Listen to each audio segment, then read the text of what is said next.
Hello viewers, welcome to my YouTube channel. Get ready for heart-touching stories. Don't forget to subscribe and let's begin. The brass key felt impossibly light in my palm as I stood on the wraparound porch of the Victorian craftsman, watching the afternoon sun paint golden streaks across the hardwood floors visible through the bay windows. After 15 years of saving, sacrificing, and dreaming, the house was finally mine.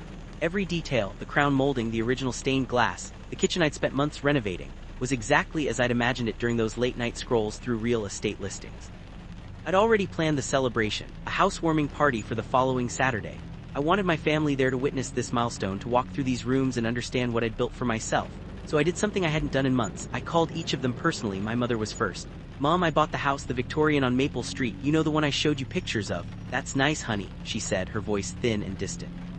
"Listen, about this Saturday, I've already committed to helping Margaret plan her daughter's sweet 16. I can't get out of it." My father was next. I caught him between meetings. "Dad, remember that house I was saving for? I closed on it. I want you to see it. Saturday at 2, Pa." "Saturday, I've got the championship game. My fantasy league is on the line, buddy. You understand, right? We can do it another time." My brother didn't answer at all. 3 calls went to voicemail. When he finally texted back, it was, "Yo, congrats bro, crazy busy right now, rain check." My sister, who I'd always been closest to, was perhaps the cruelest rejection of all. "Sarah, I'm inviting everyone for the housewarming. I really want you there."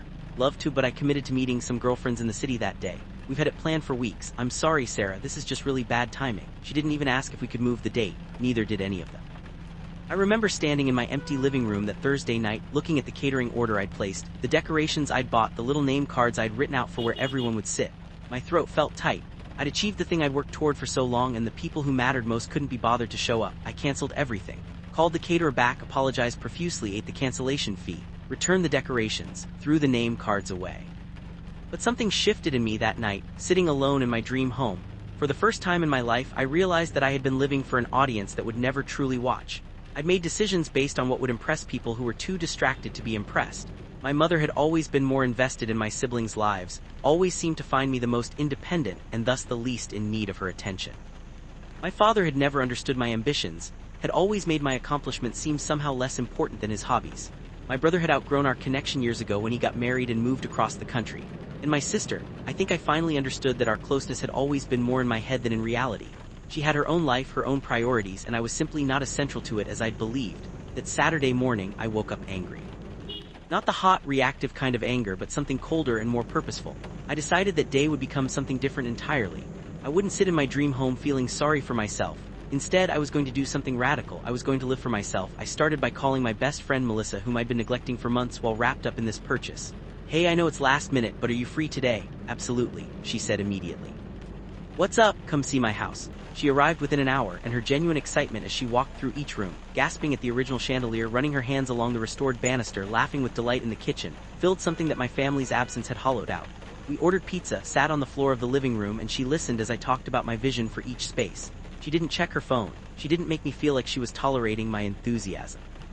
She was just there, fully present, celebrating me. Over the following weeks, something remarkable happened. Once I stopped expecting my family to show up for me, I stopped organizing my life around impressing them. I renovated the guest room, not thinking about when my mother might visit, but because I wanted a beautiful space where my real friends could sleep over. I planted a garden in the backyard, not imagining my father's approval, but because I loved the idea of growing my own vegetables. I hosted small dinner parties with people who actually wanted to be there, who asked questions about my life, who celebrated my wins without keeping score of their own.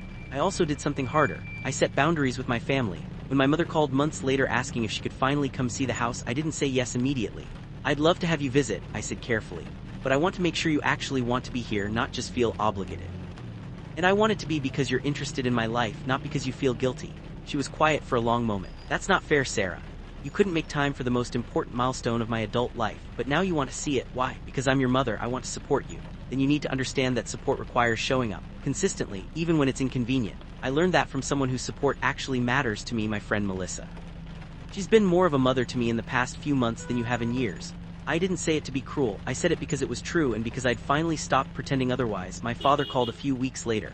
"Hey, sweetheart, I was thinking we could grab lunch sometime and you could tell me about the house." I asked flatly. "Why are you calling me now when you couldn't even show up for the housewarming?" "I made a mistake. I should have been there." "You should have. And I'm done rearranging my life around your mistakes. If you want a relationship with me, it has to be real. I'm not going to keep trying if you're not going to meet me halfway." It was the first time in my life that I'd spoken to my father this way.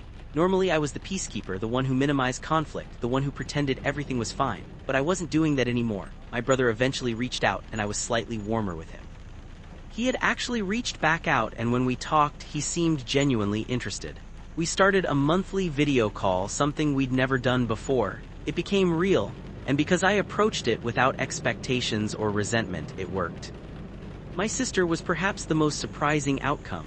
About 3 months after the party that never happened, she texted me, "I've been thinking about what you said about the party. I feel really bad." "That's a start," I replied. We had coffee the following week, and for the first time in years, we had a conversation that didn't revolve around her life. She told me about how she'd felt disconnected from me, how she'd somehow gotten it in her head that I didn't need her because I seemed so capable and independent. "I realize now that's not an excuse," she said. "You reached out and I should have listened." "You should have," I agreed. "But I also need to acknowledge something. I think I made myself too available for you while not asking for the same in return. I need people in my life who make room for me too." We rebuilt our relationship, but it was different, healthier, mutual, and less dependent on my need for her approval. The house itself transformed during this period. I painted the walls colors I loved instead of the neutral tones I thought would appeal to others. I filled it with art and books and objects that made me happy. I hosted gatherings with the people who actually showed up. I built a life inside those walls that was entirely mine with people who chose to be there. What surprised me most was how much I stopped thinking about my family's absence. Not because the hurt went away entirely, but because I'd finally filled the void it created with something real. I'd filled it with myself, with people who actually wanted to celebrate me, with a life that was mine rather than performed for an audience. A year after I bought the house, I hosted a dinner party on a Saturday night. I invited my brother and his wife. I invited Melissa and her girlfriend. I invited 3 other close friends. My sister came too, and we'd repaired our relationship enough that she no longer felt like an obligation. My mother wasn't invited, though I won't say it was entirely intentional. When she called that week asking if there were plans, I simply didn't offer an invitation. She'd had her chance. And now, finally, I was protecting my own peace instead of protecting her feelings. My father asked if he could come. I said yes, but with clear expectations. This wasn't about impressing him or winning his approval. It was simply about him being present if he wanted to be. He came, and while it wasn't transformative or particularly warm, it was real. We existed in the same space without either of us pretending to be someone we weren't. That night, after everyone had left and I was cleaning up, I found myself standing in my kitchen. The kitchen I'd renovated brick by brick, penny by penny, and I felt something I hadn't felt in months, peace. The house hadn't changed. But I had. I'd finally understood that a dream home isn't about the architecture or the location or the square footage. It's about who you invite into it, and more importantly, it's about whether you've filled your own life completely enough that their presence is a gift rather than a necessity. I'd spent 15 years saving for this house, thinking it would validate me, that it would finally prove to my family that I was worthy of their attention and pride. What I learned instead was that I'd been worthy all along. I just didn't need their applause to know it. Some nights I still feel a twinge of sadness for the version of myself who sat in this house a year ago, devastated that no one came to celebrate. But mostly I feel gratitude for that moment. It broke something in me that desperately needed breaking. It forced me to stop living for the people around me and start living for myself. My dream home wasn't really about square footage at all. It was about the space I finally created inside myself, the space where I matter most. And that space, I've learned, can never be taken from me by anyone else's absence. It's the most valuable real estate I've ever owned.